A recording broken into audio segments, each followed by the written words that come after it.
Terence Crawford's BPC, the Blood Protection Committee, is now claiming that Errol Spence has never been drug tested, and Errol Spence is the reason that the fight is being held up, along with a bunch of other accusations. Before we get into this next video, make sure that y'all hit my like button and subscribe to the channel if you ain't already subbed to the channel.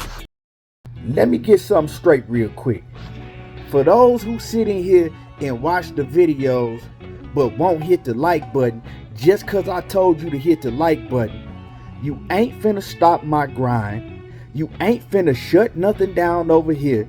And at the end of the day, you still finna be a hating ass sucker every time you look in the mirror. So continue on. Now I told y'all part 2 of this was finna get real ugly. And if you didn't watch part 1, go check out part 1 of the BPC, the claims that the Blood Protection Committee is making on Errol Spence. Now the last video we left off on how they was claiming that Danny Garcia was the reason that Errol Spence pay-per-view with Danny Garcia did big numbers in a pandemic. Now they also claiming that Yordanis Ugas is the reason why Errol Spence put all them asses in the seats in his last fight, right? It was because of Yordanis Ugas, and Errol Spence got a chance to piggyback off of Yordanis Ugas' success with Manny Pacquiao. This is what they are now claiming after telling you that Jerry Jones is the reason that Errol Spence is getting all these ticket sales when he fights at Dallas Cowboy Stadium, because they said that Jerry Jones is buying 9,000 to 10,000 seats every time Errol Spence has an event, which is all a lie. But now, like I said, they claiming with a whole bunch of other things that I'm gonna let y'all know in this video. So make sure that y'all watch the whole video, because a lot of y'all will watch a small part of the video and don't know nothing that's going on and then comment. You gotta watch the whole video so you'll know what exactly is going on and what is exactly being said and by who it's being said by.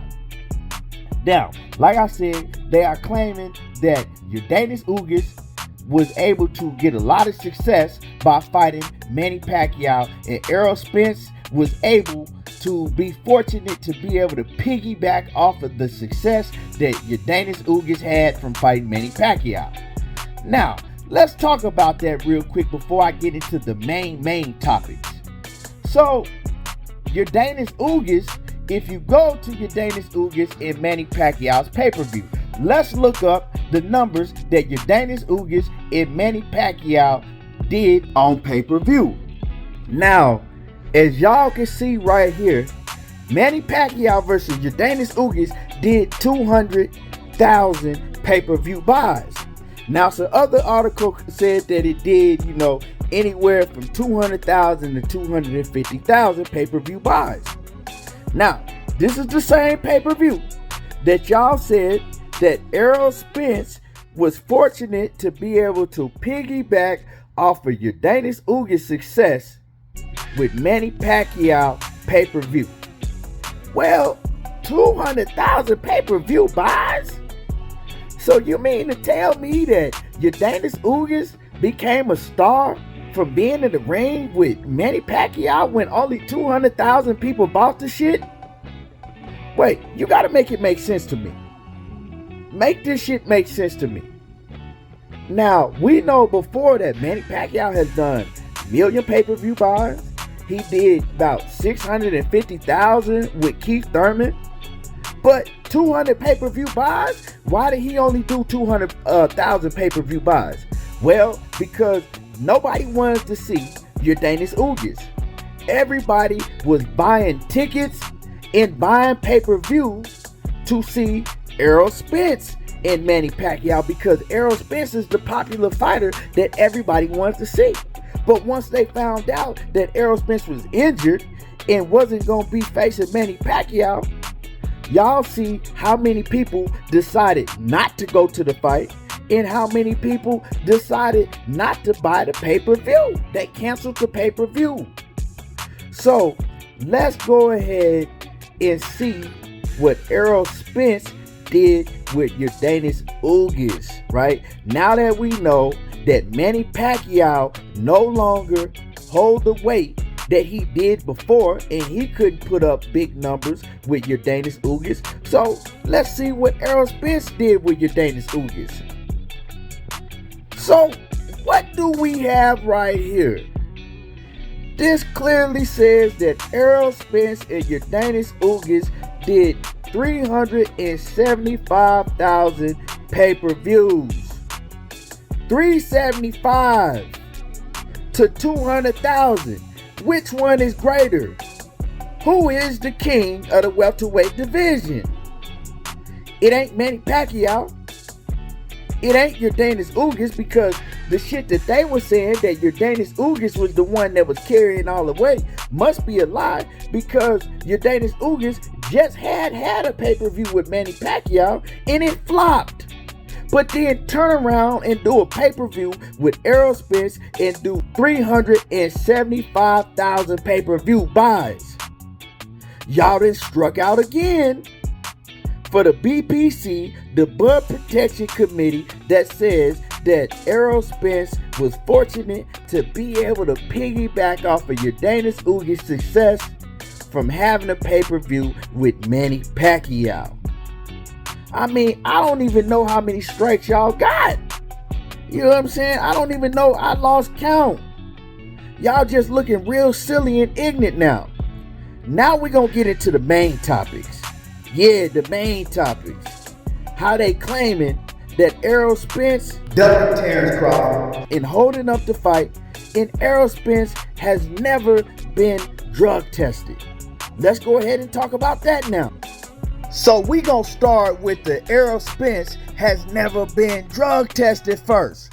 So yeah, you know what I'm saying? The BPC, the Blood Protection Committee, the Spence Hate Committee, the SHC, not the SUC screwed up clique, but the SHC, they out here claiming that Errol Spence ain't never been drug tested?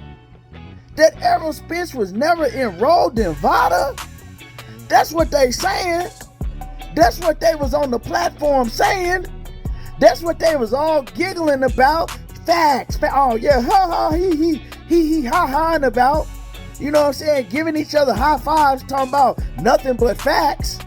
If Errol Spence has never been enrolled in VADA and has never been tested, explain this to me. Now, if I can read correctly, it says, congratulations, Errol Spence, for successfully completing VADA, June 1st, 2019. So you mean to tell me that they lied on this man? And they were sitting up clapping hands and talking about facts, this and that, when this man completed VADA way back on June 1st, 2019. So that means that he was enrolled in VADA way back when. Way back when. But if you ask the BPC, the Blood Protection Committee, they gonna tell you that Errol Spence never even enrolled in VADA. Yeah, and they'll clap and look you dead in the eye while all of them on the panel dick ride each other talking about facts this and facts that. And ain't nan one said not one motherfucking fact yet. Yeah, they'll lead you astray, won't they? They will lead you astray if you let them. Oh, and for those who say, oh yeah, that's only one source. Well, I got more for your ass. Hold on. Yeah, if you can't read, I'll read it for you. It says Errol Spence enrolls in VADA. Let me say it one more time for the ones who can't hear good. It says Errol Spence enrolls in VADA. But like I said, if you ask the Blood Protection Committee, Errol Spence was never enrolled in VADA. And one of them said, ask your boy Errol Spence why he ain't never enrolled in VADA and why he refused to roll in VADA for the Ugas fight. Ask yourself why you full of shit and you keep lying on that man. You feel what I'm talking about? Now, to the main one. Errol Spence has been ducking Terence "Bud" Crawford, and Errol Spence is the reason why this fight hasn't been announced yet, because Errol Spence is the holdup, due to the fact that he's terrified and scared of Terence Crawford. That's what they want you to believe. That's what they'll tell you. Out of them crusty ass lips, that's what they'll tell you. Wait, what do we have here? Is this a big fish shirt with Errol Spence knocking on the door of Terence "Bud" Crawford? A special edition shirt made just for Terence Crawford? No, it couldn't be. It couldn't be. I must have had to make this up. Errol Spence couldn't have made a shirt to let everybody know that he's knocking on Terence Crawford's door and that's the fight that he's going after. Nah, hold on. Nah, I must be making this up. You know what? I must have made that up. I must have had that shirt printed up myself just for this video. Must have. But I got something even better for y'all. Want y'all to listen to this. And I'ma end it on this right here. And I want y'all to say the rest in the comments. What's next? Oh, well, everybody know who I want next. I want Terence Crawford next. You're gonna make that happen? Huh? You're gonna make that happen? Oh, definitely. That's the fight that I want. That's the fight everybody else want. Like I said, I'm gonna get these straps and I'm gonna go over there and take his shit too. All right. Errol, congratulations. Terrific fight this evening. Thank you. Man down. Strap season. I know what time it is, baby. Terence, I'm coming for that motherfucking belt.